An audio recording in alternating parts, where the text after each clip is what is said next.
দর্শক মণ্ডলী, আমরা এই মুহূর্তে আছি বেনাপোল স্থলবন্দর, বাংলাদেশের বৃহত্তর স্থলবন্দর, যেখানে দেখতে পাচ্ছেন বর্তমান সময়ের পরিস্থিতিতে জনগণ নাই, যাত্রী নাই, এবং এই বছরের তুলনায় বিগত বছরগুলিতে হাজার হাজার লোক এই পোর্ট দিয়ে যাতায়াত করছে। কিন্তু বর্তমানের সময়ে সেখানে যাত্রীদের কোনো চাপ নাই এবং স্থানীয় লোকজনের ভাষ্য মতে শুনশান নীরবতা বেনাপোল পোর্টটি। এমত অবস্থায় আমরা এই মুহূর্তে কথা বলবো এই জায়গার একজন স্থানীয় ভাইয়ের সাথে।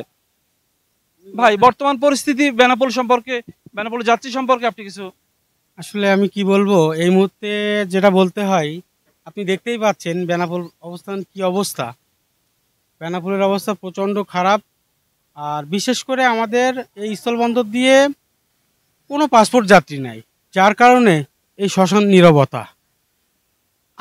এর আগে 40 থেকে মিনিমাম 35,000 যাত্রী এখান থেকে আপ ডাউন করতো।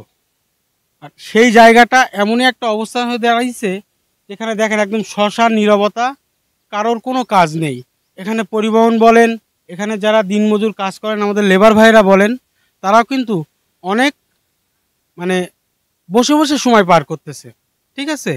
আর তার চাইতে বড় কথা, আমি দুই দেশের সরকারকে বলবো, এরকমভাবে বসে থেকে আর কতক্ষণ।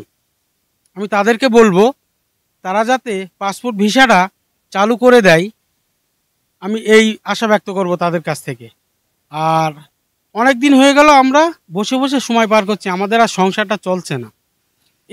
এই যে কতদিন আগে আপনি সব কিছু জানেন, একটা ঈদ গেল, আমরা কিন্তু আমাদের ফ্যামিলির জন্যে কিছুই কেনাকাটা করে দিতে পারিনি, এমনকি বাজারটি করে খাবো সে অবস্থাটুকু আমাদের ছিল না। এই পর্যন্ত।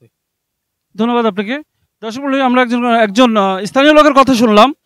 তার ভাষ্য মতে এখানে বর্তমান যাত্রীদের চাপ অনেকটা কম। আমরা যদি লক্ষ্য করে থাকি তাহলে গত 9 দিন ঈদের ছুটি পার হচ্ছে, তার ভিতরে 4 দিনের ভিতরে এখান থেকে ওই পাশে অর্থাৎ ইন্ডিয়া ভ্রমণের জন্য গেছে, চিকিৎসার জন্য এবং ভ্রমণের জন্য। সেখানে 6,000-এর কিছু কম বেশি এবং আসছে 4,000-এর কিছু কম বেশি। এমত অবস্থায় সাধারণ জনগণ বলছে এই পোর্টটি অচল হয়ে যাবে। দুই দেশের রাজনৈতিক বৈরী আবহাওয়া এবং ভিসা জটিলতার কারণে স্থানীয় লোকজন অনেক সমস্যার সম্মুখীন হচ্ছে। তারা পরিত্রাণ চায় যে পোর্টটি সচল হোক এবং পূর্বের ন্যায় আবারও স্বাভাবিক হোক জীবনযাত্রা। এবং আপনারা দেখতে পাচ্ছেন এই মুহূর্তে নোম্যান্স ল্যান্ডে আমরা দাঁড়িয়ে আছি, যেখানে কোনো জনগণ নাই, শুনশান নীরবতা পালন হচ্ছে এখানে। বর্তমান সময়ের সাথে বিগত বছরগুলির তুলনা করলে দেখতে পাবেন লোকজনের সমাগম ছিল, কিন্তু আজ এখানে কোনো লোকজন নাই কোনো জনগণ, যাত্রী।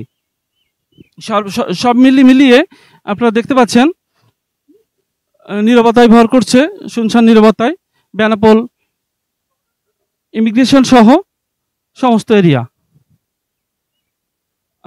Hiran Ahmed, NTV news online correspondent, Sharsha, Benapole, Jessore.